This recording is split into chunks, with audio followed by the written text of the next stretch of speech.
Most heroes vanish quietly into the world, unseen, unrecognized, until fate brings their past roaring back. Today, you're going to hear the story of a woman sitting in seat 11F. A woman the sky itself paused to salute. The flight was completely ordinary, just like hundreds of others that crisscross the globe every single hour. Inside the cabin, the familiar hum of the engines was a constant, soothing drone. Passengers were settling in for the long journey, stowing their bags, finding their seats, and pulling out books or tablets to pass the time. The gentle chatter of conversations mixed with the occasional cry of a child and the calm, professional voices of the flight attendants making their final checks. In seat 11F, a woman sat quietly, a picture of anonymity. She wore a simple navy jacket, and a small, unassuming black duffel bag was tucked neatly under the seat in front of her. Her gaze was fixed on the world outside the small oval window, watching the ground crew scurry about below. To everyone else on that plane, she was just another traveler, another face in the crowd, perhaps heading to a business meeting, a family reunion, or a long-awaited vacation. She blended in perfectly. That seat, 11F, carried a history heavier than any luggage, a past forged in the high-stakes world of aerial combat, a story she had long since tried to leave behind. She was a ghost, sitting among the living, her secrets safely stowed away. The plane reached its cruising altitude, and the seatbelt sign pinged off. Passengers began to relax, and the cabin settled into a comfortable rhythm. Then, a voice crackled over the intercom, the captain speaking with a note of unexpected excitement. "Ladies and gentlemen, if you'll please look out the windows on the left side of the aircraft. You're about to see something quite special." Heads turned. Phones and cameras were quickly raised. Slicing through the endless blue, two F-22 Raptors appeared, flying in a tight, precise formation alongside the commercial airliner. Their sleek, powerful frames were a stunning sight against the backdrop of the clouds. Gasps of awe and excitement filled the cabin. Children pointed and cheered, their faces pressed against the windows. But in seat 11F, the woman didn't reach for a camera. Her reaction was different. Something shifted in her calm demeanor. Her eyes, which had been peacefully observing the clouds, narrowed with a sharp, sudden focus. She recognized the wings. She knew the V-shape of the formation. It was a silent language, a choreography of the sky, spoken only by those who had once lived and breathed in that dangerous, unforgiving world.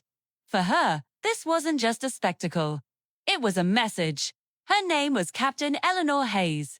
But in the world she once inhabited, she was known only by her call sign, Raven. She had been one of the best, a pilot whose name was spoken with a mix of awe and respect in the hushed halls of airbases. She flew missions no one would ever read about, deep in hostile skies where a single mistake meant the difference between life and death. She was a ghost, a protector, a mentor to the younger pilots who looked up to her.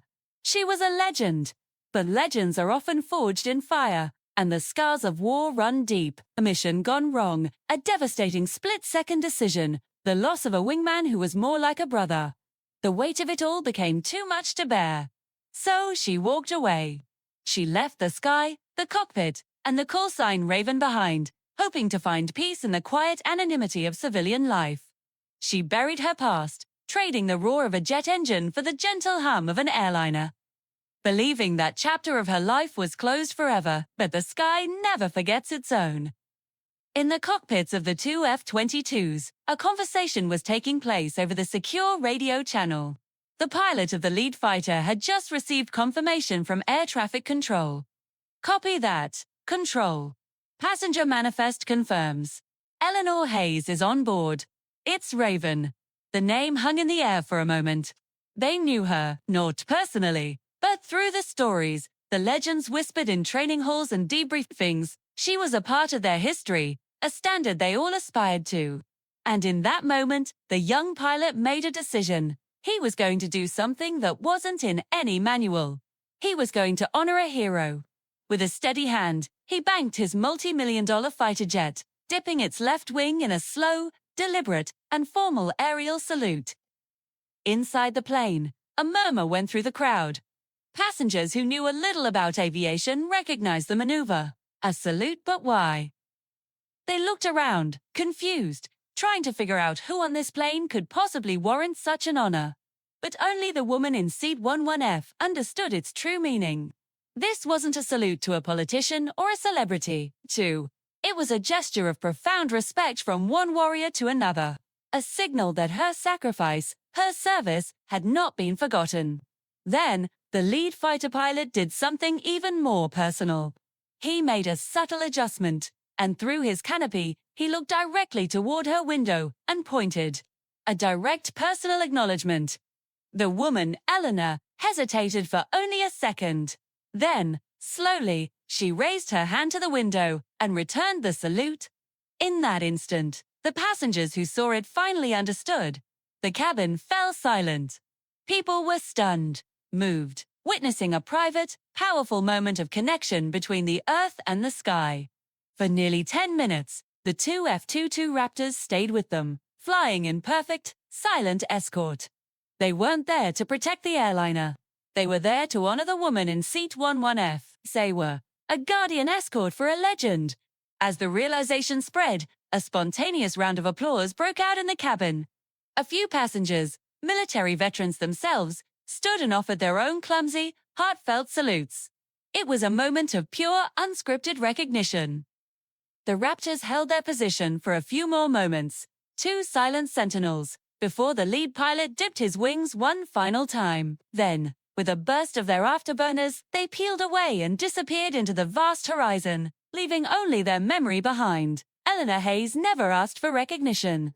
She never wanted a parade or a medal. She only wanted peace, a quiet life far from the world she had left. But legends don't just disappear. They echo through time, carried in the stories we tell and the memories we honor. Heroes don't always wear uniforms or stand in the spotlight. Sometimes, they sit quietly among us, carrying a history we can only imagine. And on that day, in the skies high above the world, the heavens themselves pause to bow to Raven. Thank you for watching. If you enjoyed this story of hidden heroes, please like, share and subscribe for more. We'll see you next time.